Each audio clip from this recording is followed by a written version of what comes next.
Welcome to Heavy Storytelling.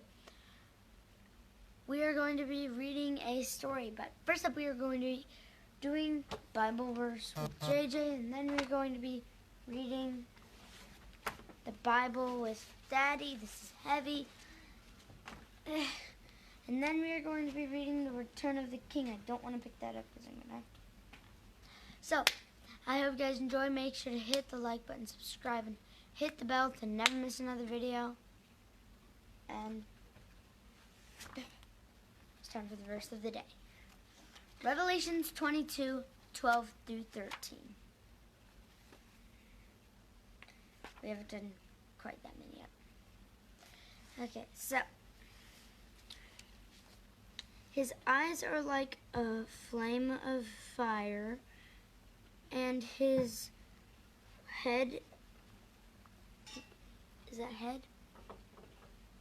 Are you sure you got chapter 22? Yeah. I think you might have done 21. No, I'm sure. Here, try this one. Okay. Having some technical difficulties. It's right there. The whole thing? Yep. Alright. This is actually 10 through 13. And he said to me, do not seal. Do not seal up the words of the Pharisees' prophecy bit of this book, for the time is near. Let the evildoer still do evil, and the filthy still be filthy, and the righteous still do right, and the holy still be holy. Behold, I am coming soon, bringing my recompense with me to repay each one of what he has done. I am the Alpha and the Omega, the first and the last, the beginning and the end. Hope you guys enjoy the verse of the day, not the first of the day. But it's time for Bible time with Dad.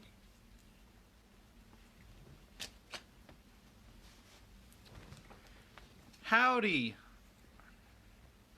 We are going to find out whether or not this cuts us off. We tried it, it was actually 2 days ago, not yesterday, because Kimberly had a babysitting gig yesterday. So we tried it then, and it cut us off 3 times in a row right after 3 minutes. It was like about 3 minutes and 5 seconds. So I don't know if Facebook's got a new thing or what's going on, but if it cuts us off, then we're going to just try it this one time. And I know that we're really, really late getting started, but with that being said, let me go ahead and begin. This is Acts chapter 20 from the English Standard Version of the Bible. Let me begin. After the uproar ceased, this was the riot in Ephesus. After the uproar ceased, Paul sent for the disciples, and after encouraging them, he said farewell and departed for Macedonia. When he had gone through these regions and had given them much encouragement, he came to Greece. There he spent 3 months, and when a plot was made against him by the Jews, as he was about to set sail for Syria, he decided to return through Macedonia.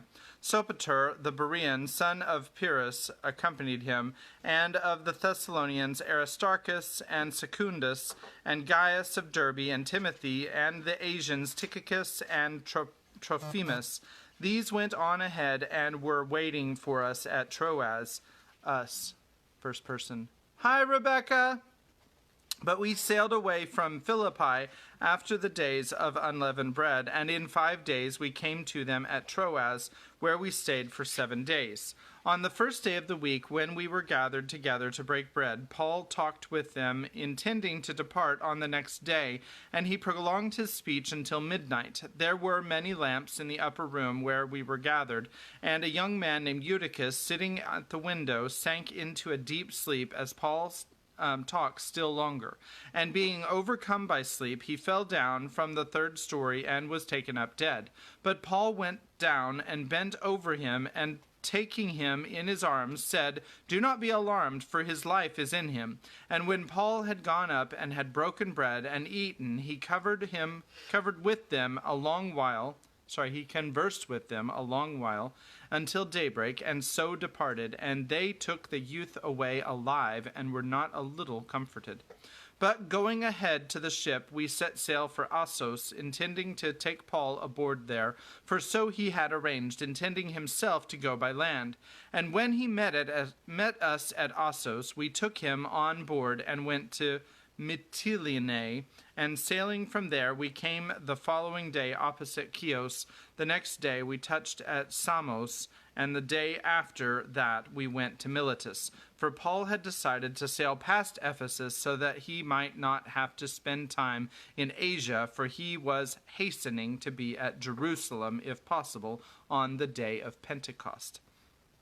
Now from Miletus he sent to Ephesus and called the elders of the church to come to him. And when they came to him, he said to them, "You yourselves know how I lived among you the whole time from the first day that I set foot in Asia, serving the Lord with all humility and with tears and with trials that happened to me through the plots of the Jews. How I did not shrink from declaring to you anything that was profitable, and teaching you in public and from house to house, testifying both to Jews and to Greeks of repentance toward God and of faith in our Lord Jesus Christ. And now, behold, I am going to Jerusalem, constrained by the Spirit, not knowing what will happen to me there, except that the Holy Spirit testifies to me in every city that imprisonment and afflictions await me. But I do not account my life of any value, nor as precious to myself, if only I may finish my course and the ministry that I received from the Lord Jesus, to testify to the gospel of the grace of God. And now, behold, I know that none of you among whom I have gone about proclaiming the kingdom will see my face again. Therefore I testify to you this day that I am innocent of the blood of all, for I did not shrink from declaring to you the whole counsel of God.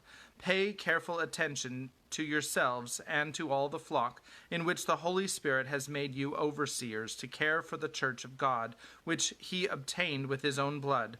I know that after my departure, fierce wolves will come in among you, not sparing the flock, and from among your own selves will arise men twisted things, to draw away the disciples after them. Therefore be alert, remembering that for 3 years I did not cease night or day to admonish every one with tears. And now I commend you to God and to the word of his grace, which is able to build you up and to give you the inheritance among all those who are sanctified. I coveted to no one's silver or gold or apparel. You yourselves know that these hands ministered to my necessities and to those who were with me. In all things I have shown you that by working hard in this way we must help the weak, and remember the words of the Lord Jesus, how he himself said, "It is more blessed to give than to receive." And when he said these things, he knelt down and prayed with them all, and there was much weeping on the part of all. They embraced Paul and kissed him, being sorrowful most of all because of the word he had spoken, that they would not see his face again. And they accompanied him to the ship. Chapter 21. And when we had parted from them and set sail, we came by a straight course to Kos, and the next day to Rhodes, and from there to Patara. And having found a ship crossing to Phoenicia, we went aboard and set sail. When we had come in sight of Cyprus, leaving it on the left, we sailed to Syria and landed at Tyre, for there the ship was to unload its cargo. And having sought out the disciples, we stayed there for 7 days, and through the Spirit they were telling Paul not to go on to Jerusalem. When our days there were ended, we departed and went on our journey, and they all, with wives and children, accompanied us until we were outside the city. And kneeling down on the beach, we prayed and said farewell to one another. Then we went on board the ship, and they returned home. When we had finished the voyage from Tyre, we arrived at Ptolemais, and we greeted the brothers and stayed with them for 1 day. On the next day we departed and came to Caesarea, and we entered the house of Philip the evangelist, who was one of the 7, and stayed with him. He had 4 unmarried daughters who prophesied. While we were staying for many days, a prophet named Agabus came down from Judea, and coming to us, he took Paul's belt and bound his own feet and hands, and said, "Thus says the Holy Spirit, this is how the Jews at Jerusalem will bind the man who owns this belt and deliver him into the hands of the Gentiles." When we heard this, we and the people there urged him not to go up to Jerusalem. Then Paul answered, "What are you doing, weeping and breaking my heart? For I am ready not only to be imprisoned, but even to die in Jerusalem for the name of the Lord Jesus." And since he would not be persuaded, we ceased and said, "Let the will of the Lord be done." After these days we got ready and went up to Jerusalem, and some of the disciples from Caesarea went with us, bringing us to the house of Mnason of Cyprus, an early disciple, with whom we should lodge. When we had come to Jerusalem, the brothers received us gladly. On the following day, Paul went in with us to James, and all the elders were present. After greeting them, he related one by one the things that God had done among the Gentiles through his ministry. And when they heard it, they glorified God. And they said to him, "You see, brother, how many thousands there are among the Jews of those who have believed. They are all zealous for the law, and they have been told about you that you teach all the Jews who are among the Gentiles to forsake Moses, telling them not to circumcise their children or walk according to our customs. What then is to be done? They will certainly hear that you have come. Do therefore what we tell you. We have 4 men who are under a vow. Take these men and purify yourself along with them, and pay their expenses, so that they may shave their heads. Thus all will know that there is nothing in what they have been told about you, but that you yourself also live in observance of the law. But as for the Gentiles who have believed, we have sent a letter with our judgment, that they should abstain from what has been sacrificed to idols, and from blood, and from what has been strangled, and from sexual immorality." Then Paul took the men, and the next day he purified himself along with them, and went into the temple, giving notice when the days of purification would be fulfilled, and the offering presented to each one of them. When the 7 days were almost completed, the Jews from Asia, seeing him in the temple, stirred up the whole crowd and laid hands on him, crying out, "Men of Israel, help! This is the man who is teaching everyone, everywhere, against the people and the law and this place. Moreover, he even brought Greeks into the temple and has defiled this holy place." For they had previously seen Trophimus and the Ephesian with him in the city, and they supposed that Paul had brought him into the temple. Then all the city was stirred up, and the people ran together. They seized Paul and dragged him out of the temple, and at once the gates were shut, and as they were seeking to kill him, word came to the tribune of the cohort that all Jerusalem was in confusion. He at once took soldiers and centurions and ran down to them, and when they saw the tribune and the soldiers, they stopped beating Paul. Then the tribune came up and arrested him and ordered him to be bound with 2 chains. He inquired who he was and what he had done. Some in the crowd were shouting one thing, some another, and as he could not learn the facts because of the uproar, he ordered them to be brought into the barracks. And when he came to the steps, he was actually carried by the soldiers because of the violence of the crowd. For the mob of the people followed, crying out, "Away with him!" As Paul was about to be brought into the barracks, he said to the tribune, "May I say something to you?" And he said, "Do you know Greek?" And you are not the Egyptian then, who recently stirred up a revolt and led the 4,000 men of the assassins out into the wilderness? Paul replied, I am a Jew from Tarsus, in Cilicia, a citizen of no obscure city. I beg you, permit me to speak to the people. And when he had given him permission, Paul, standing on the steps, motioned with his hand to the people. And when there was a great hush, he addressed them in the Hebrew language, saying... And that's the end of chapter 21, so we'll get to find out what he said tomorrow when we read chapter 22. I'm really glad that Facebook decided not to cut me off, and I'm pretty sure that it was my phone last time that was having some issues. So, next time, if that ever happens again, I think that the thing to do is to reset the phone and try again. So we're on chapter 6, Many Partings. Yesterday, or last time, we read The Steward and the King. And in The Steward and the King, Faramir prepared for Aragorn to arrive in the capital, Minas Tirith. And then Aragorn arrived in the capital. Oh, while he was waiting... Faramir and Eowyn decided that they loved each other, and then Aragorn arrived, and he was exalted, and Gandalf put the crown on his head. And I think that is a very quick. Kimberly's got some more to add to it. I didn't say anything that was wrong this time, though. No. Okay. All right. Oh, don't forget about the giant floating hand. There wasn't any giant floating hands, Remember at the JJ. beginning of The Hobbit? Okay, so what happened was, Faramir and, it's Eowyn, right? Eowyn. Okay. I keep wanting to say Arwen, but that's somebody else. Faramir and Arwen, Eowyn. Arwen is the elf. Arwen, I'm getting them mixed up, they're very similar.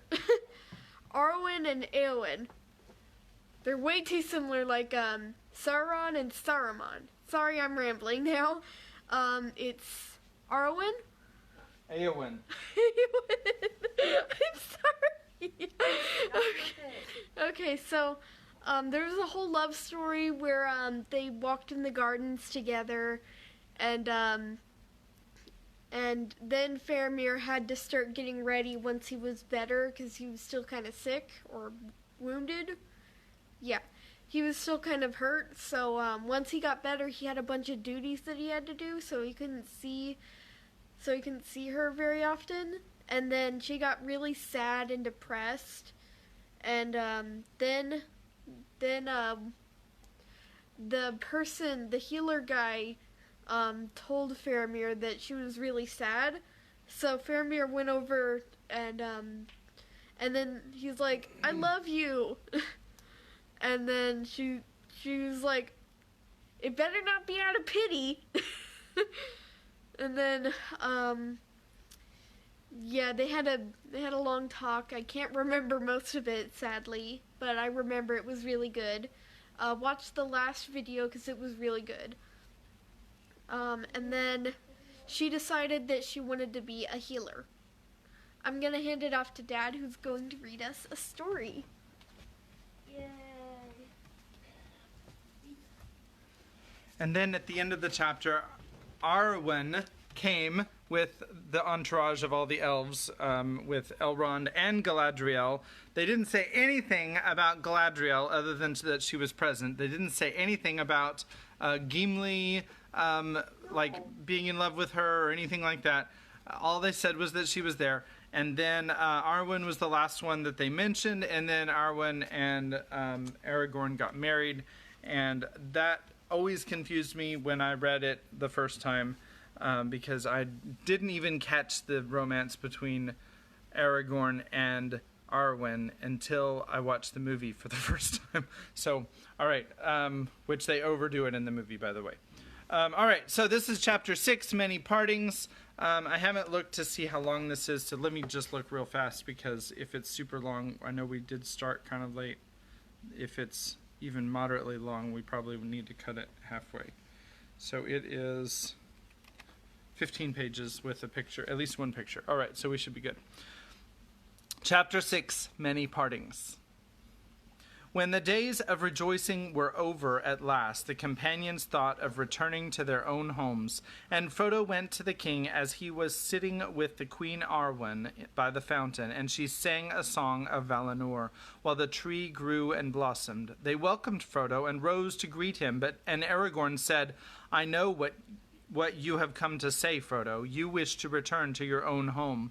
Well, dearest friend, the tree grows best in the land of the sires, but for you in all the lands of the west there will ever be a welcome. And though your people here have little fame in the legends of the great, they will now have more renown than many wide realms that are no more. It is true that I wish to go back to the Shire," said Frodo, "but first I must go to Rivendell, for if there could be anything wanting in a time so blessed, I missed Bilbo, and I was grieved when among all the household of Elrond I saw that he was not come." "Do you wonder at that, Ring-bearer?" said Arwen, "for you know the power of that thing which is now destroyed, and all that was done by that power is now passing away.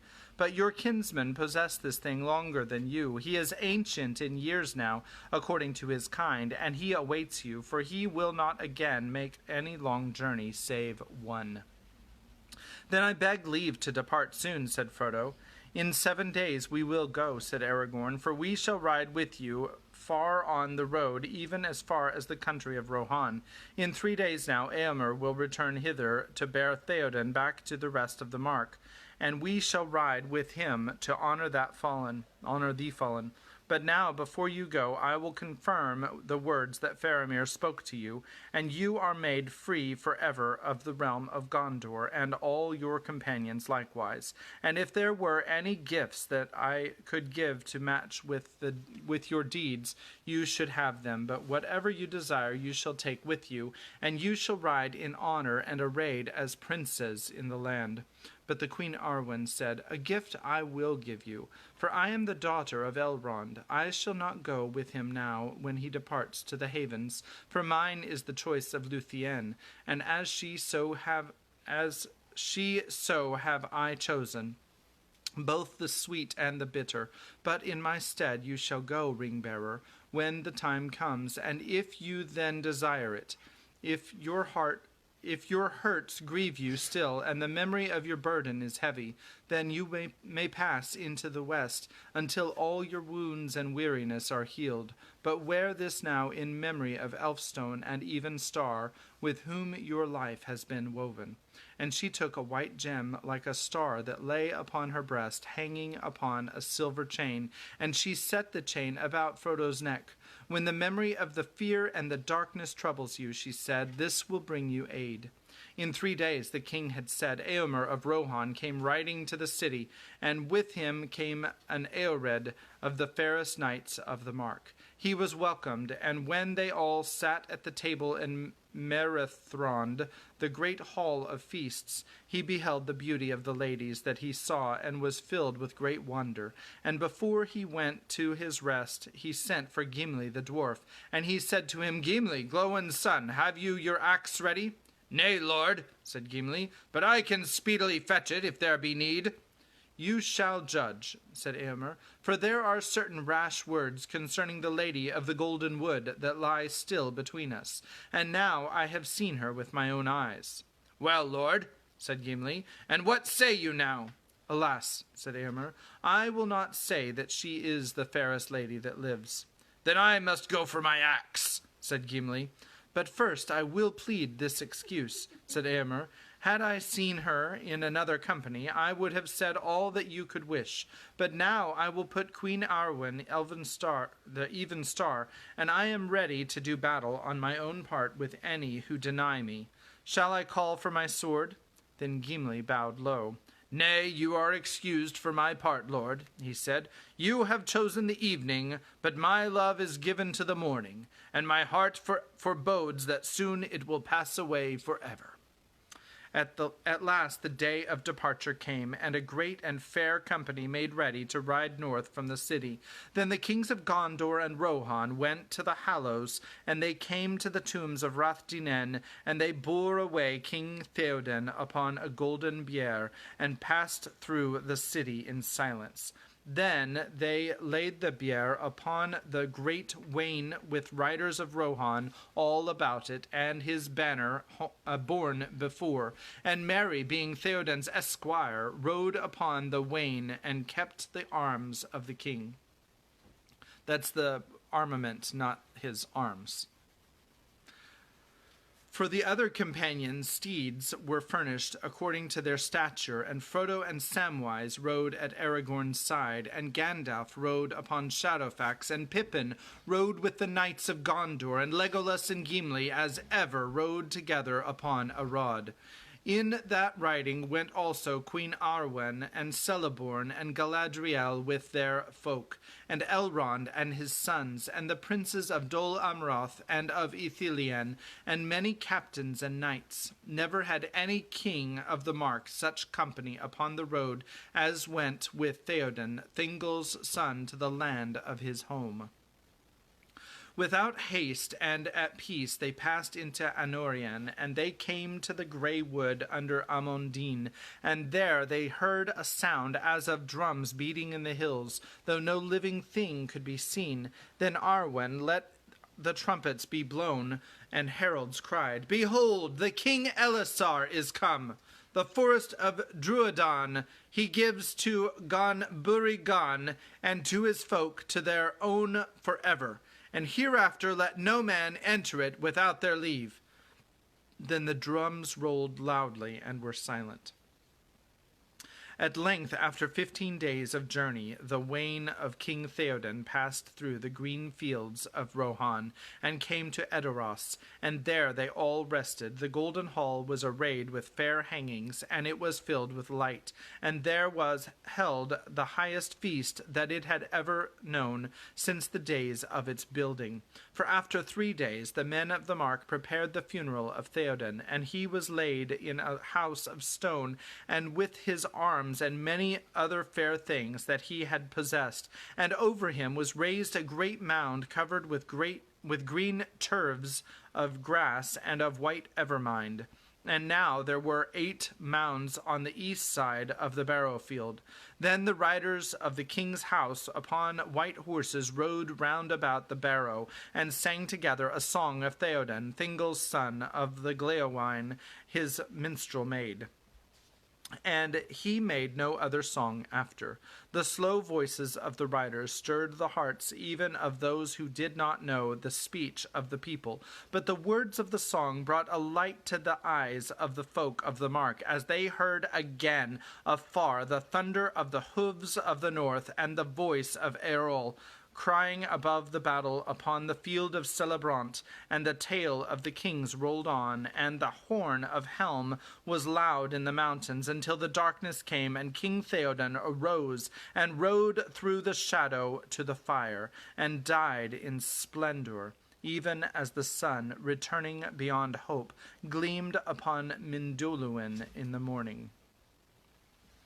Out of doubt, out of dark, to the day's rising, he rode singing in the sun, sword unsheathing.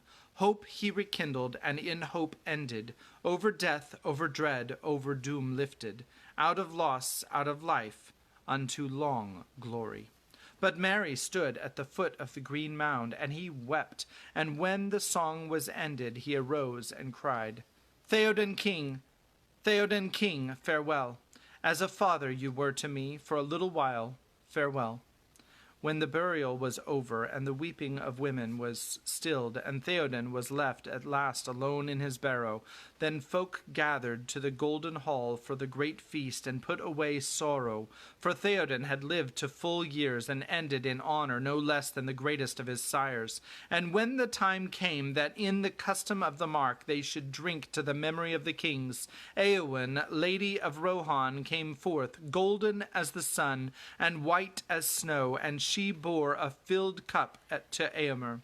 Then a minstrel and lore-master stood up and named all the names of the lords of the mark in their order: Eorl the young, and Brego, builder of the hall, and Aldur, brother of Baldur the hapless, and Freya the Freywine, and Goldwine, and Deor, and Gram, and Helm, who lay hid in Helm's Deep when the mark was overrun. And so ended the 9 mounds of the west side, for in that time the line was broken.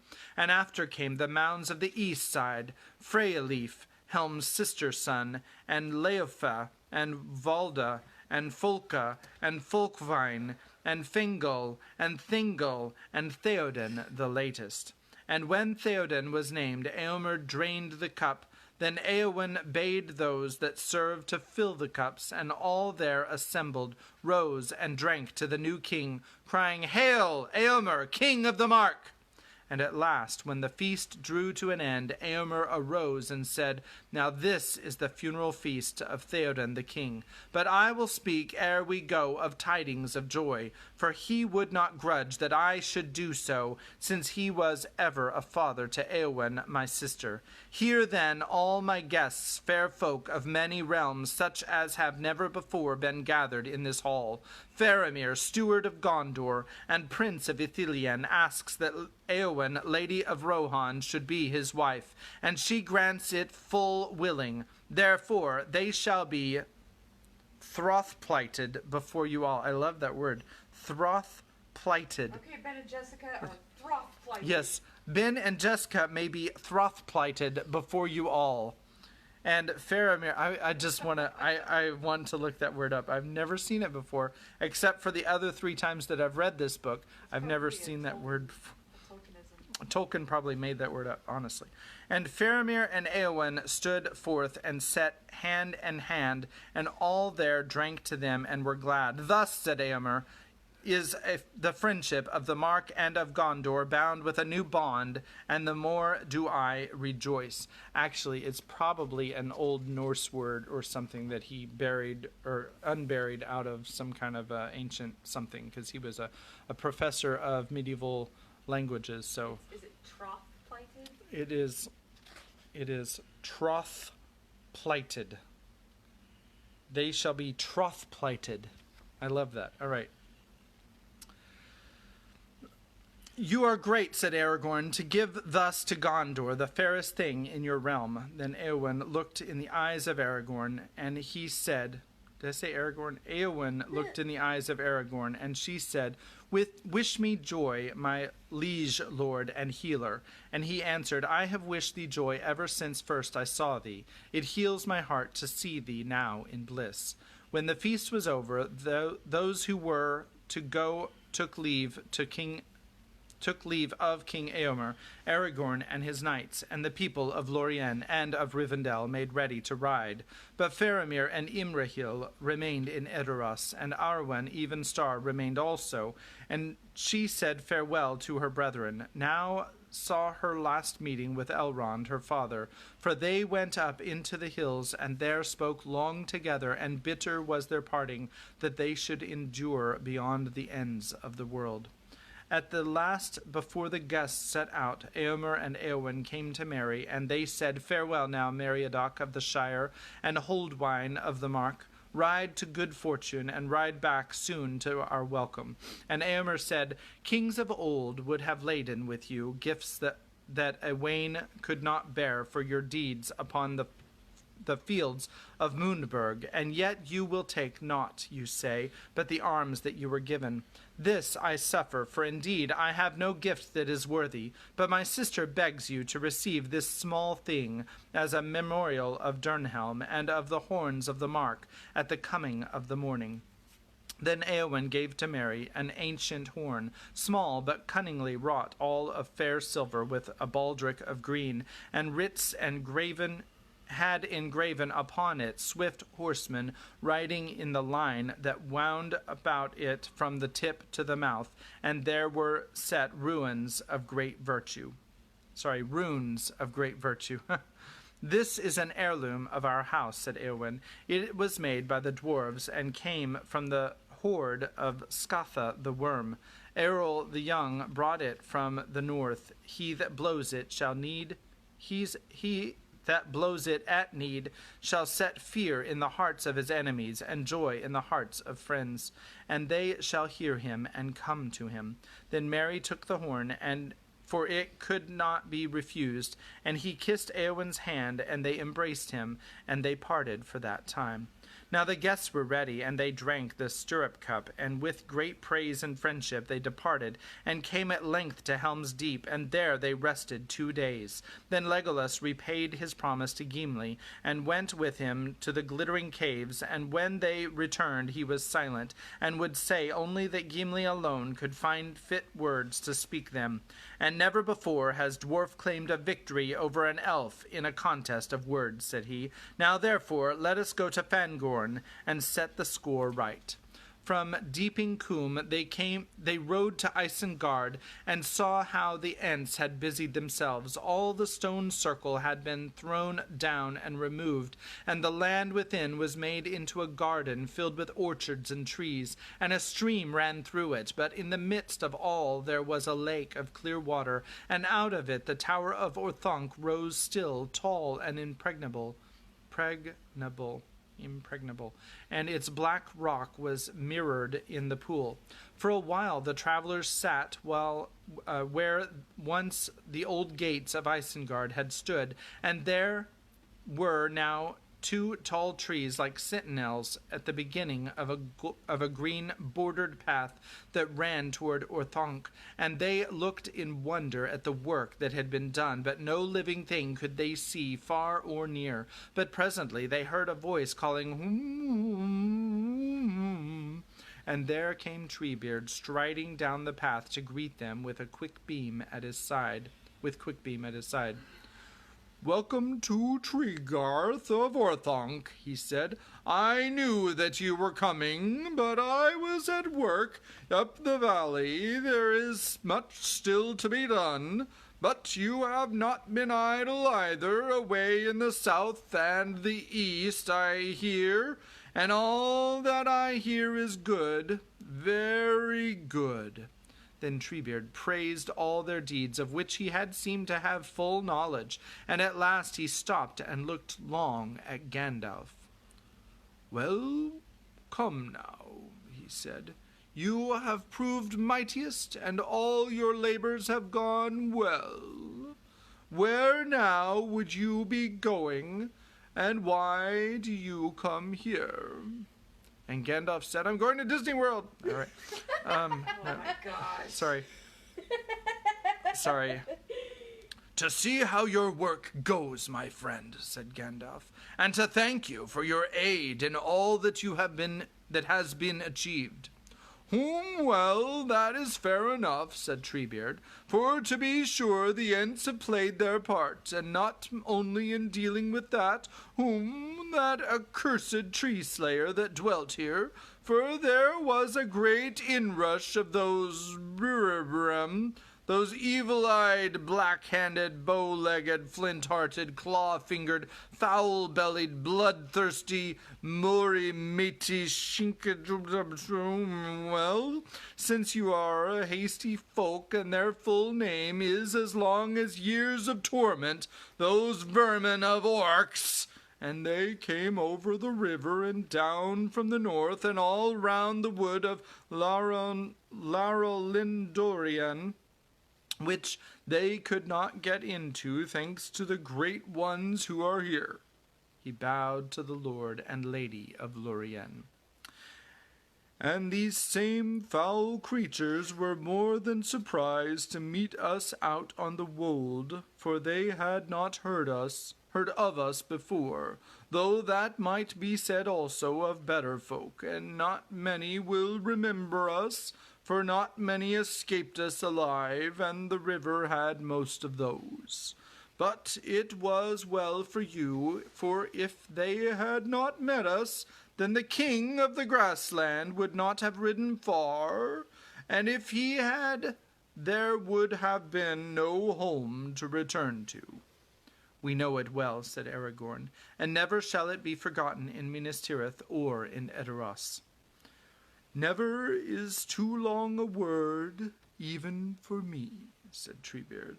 Not while your kingdoms last, you mean. But they will have to last long indeed, to seem long to the ends.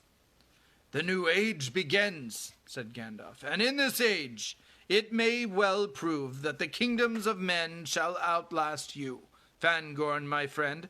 But now come, tell me, what of the task that I set you? How is Saruman? Is he not weary of Orthanc yet? For I do not suppose that he will think you have improved the view from the windows. Treebeard gave Gandalf a long look, almost a cunning look. Merry thought, "Ah," he said, "I thought you would come to that. Weary of Orthanc, very weary at last."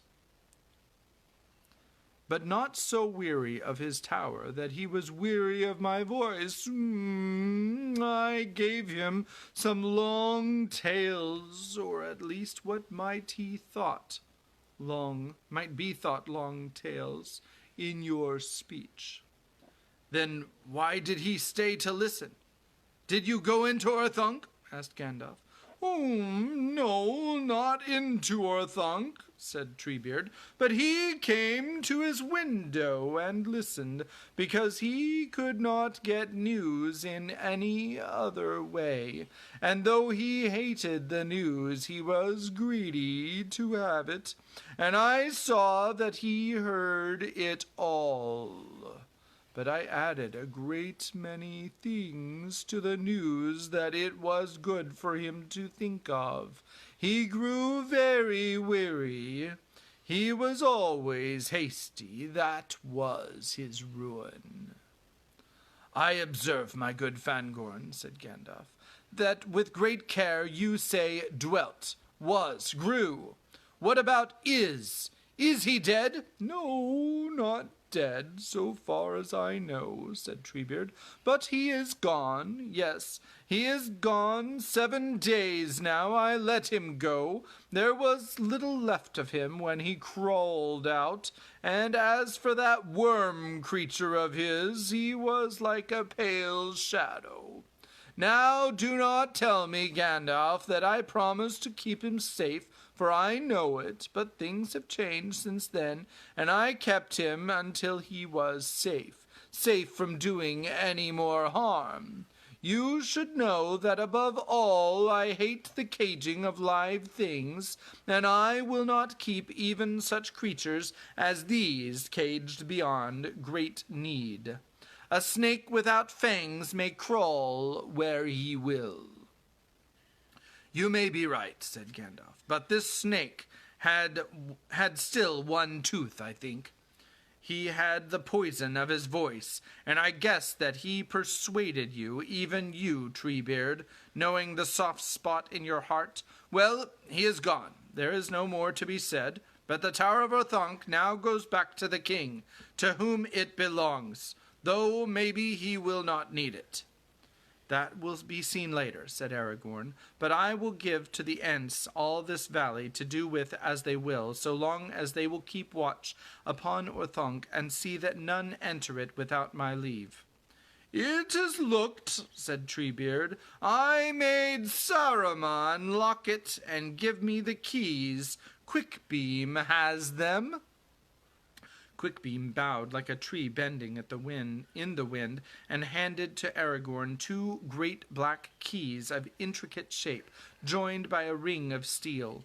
Now I thank you once more, said Aragorn, and I bid you farewell. May your forest grow again in peace. When this valley is lifted, there is room to spare west of the mountains, where once you walked long ago. Treebeard's face became sad. Forests may grow, he said, woods may spread, but not Ents. There are no Entings.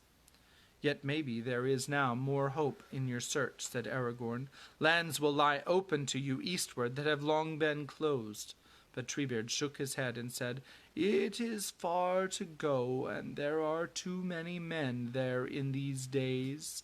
But I am forgetting my manners. Will you stay here and rest a while? And maybe there are some that would be pleased to pass through Fangorn Forest, and so shorten their road home?" He looked at Celeborn and Galadriel. But all save Legolas said that they must now take their leave and depart either south or west. "Come, Gimli," said Legolas. "Now by Fangorn's leave I will visit the deep places of the Entwood and see such trees as are nowhere else to be found in Middle-earth. You shall come with me and keep your word, and thus we will journey on together to our own lands in Mirkwood and beyond." To this Gimli agreed, though with no great delight, it seemed. "Here, then, at last comes the ending of the Fellowship of the Ring," said Aragorn. "Yet I hope that ere long you will return to my land with the help that you promised." "We will come, if our own lords allow it," said Gimli. "Well, farewell, my hobbits. You should come safe to your own homes, and I shall not be kept awake for fear of your peril. We will send word when we may, and some of us may yet meet at times, but I fear that we shall not all be gathered together ever again." Then Treebeard said farewell to each of them in turn, and he bowed 3 times slowly and with great reverence to Celeborn and Galadriel. "It is long since we met by stock or stone. Vanamir Vamirlion Nostari," he said. "It is sad that we should meet only thus at the ending, for the world is changing. I feel it in the water, I feel it in the earth, and I smell it in the air. I do not think we shall meet again." And Celeborn said, "I do not know, eldest," but Galadriel said, "Not in Middle-earth, nor until the lands that lie under the wave are lifted up again. Then in the willow meads of Tazaranan we may meet in the spring. Farewell." Last of all, Merry and Pippin said goodbye to the old Ent, and he grew gayer as he looked at them. "Well, my merry folk," he said, will you drink another draught with me before you go?" "Indeed we will," they said, and he took them aside into the shade of one of the trees, and there they saw a great stone jar had been set, and Treebeard filled 3 bowls, and they drank, and they saw his strange eyes looking at them over the rim of the bowl. Take care," he said, "for you have already grown since I saw you last." And they laughed and drained their bowls. "Well, goodbye," he said. "And don't forget that if you hear any news of the Entwives in your land, you will send word to me." Then he waved his great hands to all the company, and went off into the trees. The travelers now rode with more speed, and they made their way toward the Gap of Rohan, and Aragorn took leave of them at last to that very place where Pippin had looked into the stone of Orthanc. The hobbits were grieved at this parting, for Aragorn had never failed them, and he had been their guide through many perils. "I wish we could have a stone that we could see all our friends in," said Pippin, "and that we could speak to them from far away." "Only one now remains that you could use," answered Aragorn, "for you would not wish to see what the stone of Minas Tirith would show you, but the Palantir of Orthanc the king will keep, to see what is passing in his realm, and what his servants are doing. For do not forget, Peregrine Took, that you are a knight of Gondor, and I do not release you from your service. You are going now on leave, but I may recall you. And remember, dear friends of the Shire, that my realm lies also in the north, and I shall come there one day."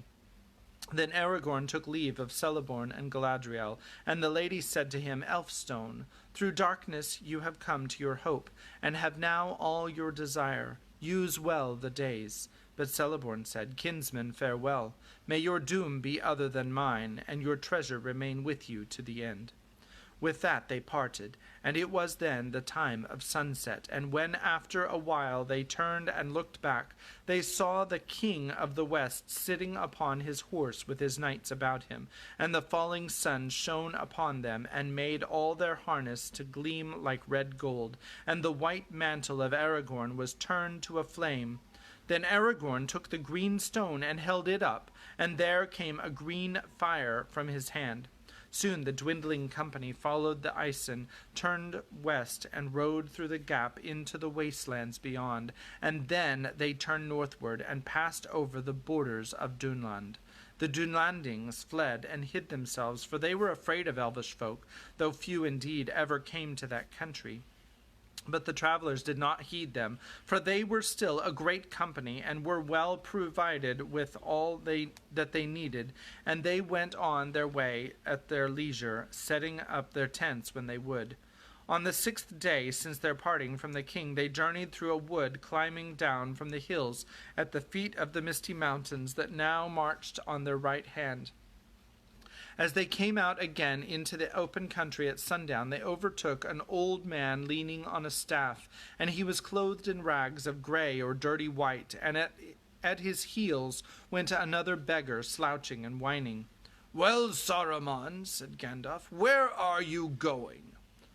"What is that to you?" he answered. "Will you still order my goings, and are you not content with my ruin?" "You know the answers," said Gandalf. "No and no. But in any case, the time of my labors now draws to an end. The king has taken on the burden. If you had waited at Orthanc, you would have seen him, and would have shown you wisdom, and he would have shown you wisdom and mercy." Whoa, we've got some weird colors going on. "Then all the more reason to have left sooner," said Saruman, "for I desire neither of them. Indeed, if you wish for an answer to your first question, I am seeking a way out of this realm." "Then once more you are going the wrong way," said Gandalf, "and I see no hope in your journey. But will you scorn our help? For we offer it to you." "To me?" said Saruman. "Nay, pray, do not smile at me. I prefer your frowns. And as for the lady here, I do not trust her. She always hated me and schemed for your part. I do not doubt that she has brought you this way to have the pleasure of gloating over my poverty. Had I been warned of your pursuit, I would have denied you the pleasure." "Saruman," said Galadriel, "we have other errands and other cares that seem to us more urgent than hunting for you. Say rather that you are overtaken by good fortune, for now you have a last chance." "If it be truly the last, I am glad," said Saruman, "for I shall be spared the trouble of refusing it again. All my hopes are ruined, but I would not share yours, if you have any." For a moment his eyes kindled. "Go," he said. "I did not spend long study on these matters for naught. You have doomed yourselves, and you know it. And it will afford me some comfort as I wander to think that you pulled down your own house when you destroyed mine. And now what ship will bear you back across so wide a sea?" he mocked. "It will be a grey ship and full of ghosts." He laughed, but his voice was cracked and hideous. "Get up, you idiot," he shouted to the other beggar, who had sat down on the ground, and he struck him with his staff. "Turn about! If these fine folk are going our way, then we will take another. Get on, or I'll give you no crust for your supper." The beggar turned and slouched past whimpering. Poor old Grima, always beaten and cursed. How I hate him! I wish I could leave him." "Then leave him," said Gandalf. But Wormtongue only shot a glance of his bleared eyes full of terror at Gandalf, and then shuffled quickly past behind Saruman. As the wretched pair passed by the company, they came to the hobbits, and Saruman stopped and stared at them, but they looked at him with pity. "So, you have come to gloat too, have you, my urchins?" he said. "You don't care what a beggar lacks, do you? For you have all you want, food and fine clothes, and the best weed for your pipes. Oh yes, I know where it comes from. You would not give a pipeful to a beggar, would you?" "I would if I had any," said Frodo. "You can have what I've got left," said Merry, "if you will wait a moment." He got down and searched in the bag at his saddle. Then he handed to Saruman a leather pouch. "Take what there is," he said. "You are welcome to it. It came from the flotsam of Isengard." "Mine, mine, yes, and dearly bought," cried Saruman, clutching at the pouch. "This is only a repayment in token, for you took more. I'll be bound still a beggar, but must be grateful if a thief returns him even a morsel of his own. Well, it will serve you right when you come home, if you find things less good in the South Farthing than you would like. Long may your land be short a leaf." "Thank you," said Merry. "In that case I will have my pouch back, which is not yours, and has journeyed far with me. Wrap the weed in a rag of your own." "One thief deserves another," said Saruman, and turned his back on Merry, and kicked Wormtongue, and went away toward the wood. "Well, I like that," said Pippin. "Thief indeed! What of our claim for waylaying, wounded, and orc-dragging us through Rohan?" "Ah," said Sam, and bought, he said. "How I wonder! And I didn't like the sound of what he said about the South Farthing. It's time we got back." "I'm sure it is," said Frodo, "but we can't go any quicker if we are to see Bilbo. I am going to Rivendell first, whatever happens." "Yes, I think you'd better do that," said Gandalf. "But alas for Saruman, I fear nothing more can be made of him. He has withered altogether. All the same, I am not sure that Treebeard is right. I fancy he could do some mischief still, in a small, mean way." Next day they went on into northern Dunland, where no men now dwelt, though it was a green and pleasant country. September came in with the golden days and silver nights, and they rode at ease until they reached the Swanfleet River, and found the old ford east of the falls, where it went down suddenly into the lowlands. Far to the west, in a haze, lay the Meres and Eyots, through which it wound its way to the Grey Flood.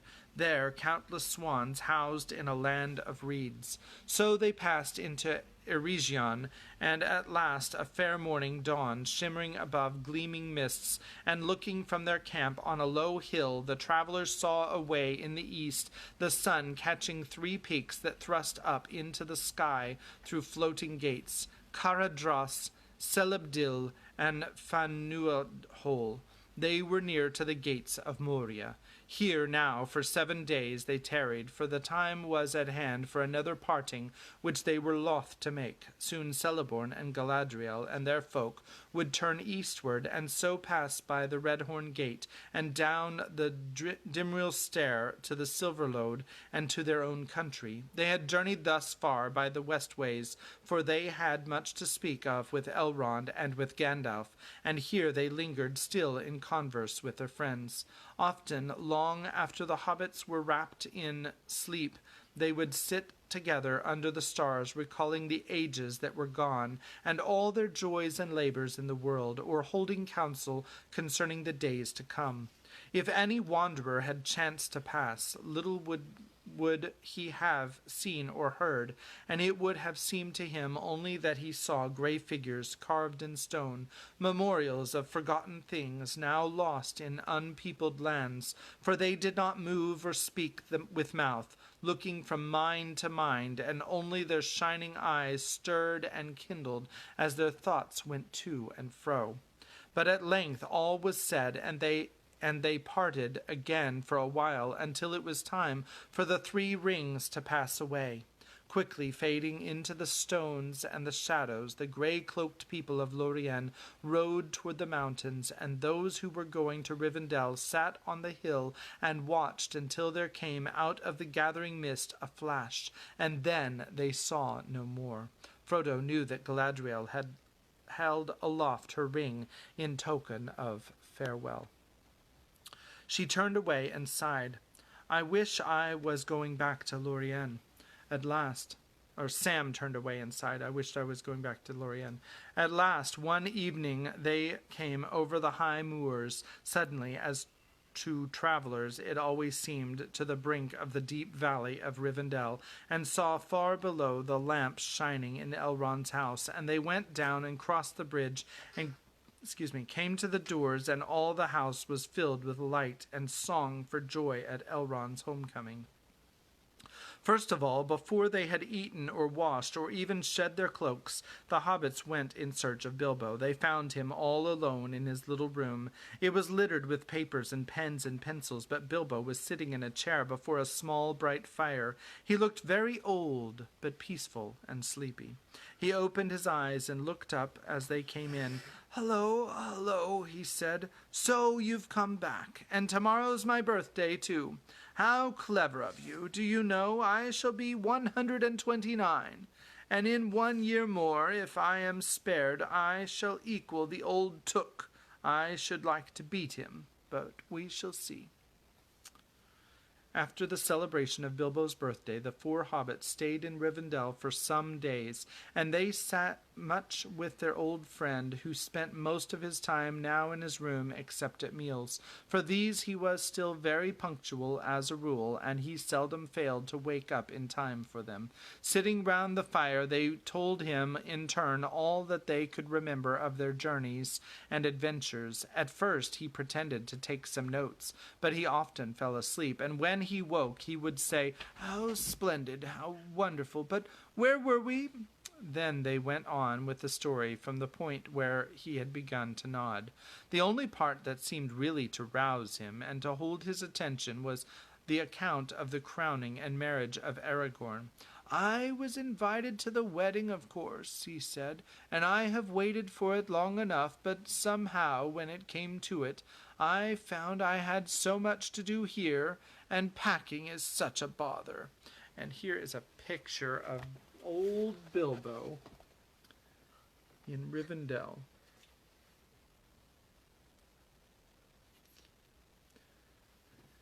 And let's go ahead and finish the chapter. By the way, we are on page 999. When nearly a fortnight had passed, Frodo looked out of his window and saw that there had been a frost in the night, and the cobwebs were like white nets. Then suddenly he knew that he must go and say goodbye to Bilbo. The weather was still calm and fair after one of the most lovely summers that people could remember, but October had come, and it must break soon and begin to rain and blow again, and there was still a very long way to go. Yet it was not really the thought of the weather that stirred him. He had a feeling that it was time he went back to the Shire. Sam shared it. Only the night before he had said, "Well, Mr. Frodo, we've been far and seen a deal, and yet I don't think we've found a better place than this. There's something of everything here, if you understand me. The Shire and the Golden Wood and Gondor and the king's houses and inns and meadows and mountains all mixed. And yet somehow I feel we ought to be going soon. I'm worried about my old gaffer, to tell you the truth." "Yes, something of everything, Sam, except the sea," Frodo had answered, and he repeated it now to himself, "except the sea." That day Frodo spoke to Elrond, and it was agreed that they should leave the next morning. To their delight, Gandalf said, "I think I shall come too, at least as far as Bree. I want to see old Butterbur." In the evening they went to say goodbye to Bilbo. "Well, if you must go, you must," he said. "I am sorry. I shall miss you. It is nice just to know that you are about the place, but I am getting very sleepy." Then he gave Frodo his mithril coat and Sting, forgetting that he had already done so, and he gave him also 3 books of lore that he had made at various times, written in his spidery hand, and labelled in the red backs, "Translations from the Elvish by B.B." To Sam he gave a little bag of gold, "almost the last drop of the Smog vintage," he said. "May come in useful if you think of getting married, Sam." Sam blushed. "I have nothing much to give to you young fellows," he said to Merry and Pippin, "except good advice." And when he had given them a fair sample of this, he added a last item in Shire fashion. "Don't let your heads get too big for your hats. But if you don't finish growing up soon, you're going to find hats and clothes expensive." "But if you want to beat the old Took," said Pippin, "I don't see why we shouldn't try and beat the Bull Roarer." Bilbo laughed, and he produced out of a pocket two beautiful pipes with pearl mouthpieces and bound with fine wrought silver. "Think of me when you smoke them," he said. "The elves made them for me, but I don't smoke now." And then suddenly he nodded and went to sleep for a little, and when he woke up again he said, "Now where were we? Yes, of course, giving presents. Which reminds me, what's become of my ring, Frodo, that you took away?" "I've lost it, Bilbo dear," said Frodo. "I got rid of it, you know." "Oh, what a pity," said Bilbo. "I should like to have seen it again. But no, how silly of me. That's what you went for, wasn't it, to get rid of it? But it is all so confusing, for such a lot of other things seem to have got mixed up with it. Aragorn's affairs, and the White Council, and Gondor, and the Horsemen, and Southrons, and Oliphants. Did you really see one, Sam? And caves and towers, and golden trees, and goodness knows what besides. I evidently came back by much too straight a road for my trip." Oh, sorry, I just saw Gandalf, and I started talking in Gandalf. "I evidently came back by much too straight a road from my trip. I think Gandalf must have shown me it round a bit, but then the auction would have been over before I got back, and I should have had even more trouble than I did. Anyway, it's too late now, and I think it's much more comfortable to sit here and hear about it all.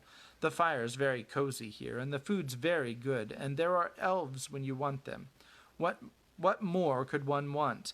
The road goes ever on and on, out from the door where it began. Now far ahead the road has gone, let others follow it who can. Let them a journey new begin, but I at last with weary feet will turn toward the lighted inn, my evening rest and sleep to meet." And as Bilbo murmured the last words, his head dropped on his chest, and he slept soundly. The evening deepened in the room, and the firelight burned brighter, and they looked at Bilbo as he slept, and saw that his face was smiling. For some time they sat in silence, and then Sam, looking round at the room and the shadows flickering on the walls, said softly, "I don't think, Mr. Frodo, that he's done much writing while we've been away. He won't ever write our story now." At that Bilbo opened an eye, almost as if he had heard. Then he roused himself. "You see, I am getting so sleepy," he said, "and when I have time to write, I only really like writing poetry. I wonder, Frodo, my dear fellow, if you would very much mind tidying things up a bit before you go. Collect all my notes and papers and my diary, too, and take them with you, if you will. You see, I haven't much time for the selection and the arrangement and all that. Get Sam to help, and when you've knocked things into shape, come back, and I'll run over it. I won't be too critical." "Of course I'll do it," said Frodo, "and of course I'll come back soon. It won't be dangerous any more. There is a real king now, and he will soon put the roads in order." "Thank you, my dear fellows," said Bilbo. "That really is a very great relief to my mind." And with that he fell asleep again. The next day Gandalf and the hobbits took leave of Bilbo in his room, for it was cold out of doors, and then they said farewell to Elrond and all his household. As Frodo stood upon the threshold, Elrond wished him a fair journey and blessed him, and he said, "I think, Frodo, that maybe you will not need to come back, unless you come very soon, for about this time of the year, when the leaves are gold before they fall, look for Bilbo in the woods of the Shire. I shall be with him." These words no one else heard, and Frodo kept them to himself. And chapter 7 is called Homeward Bound, and we will read that one tomorrow. And I'm looking forward to reading it with you tomorrow. We have just 3 chapters left to go in Lord of the Rings, besides the appendices, and here comes an art gallery to share with you. So I drew this.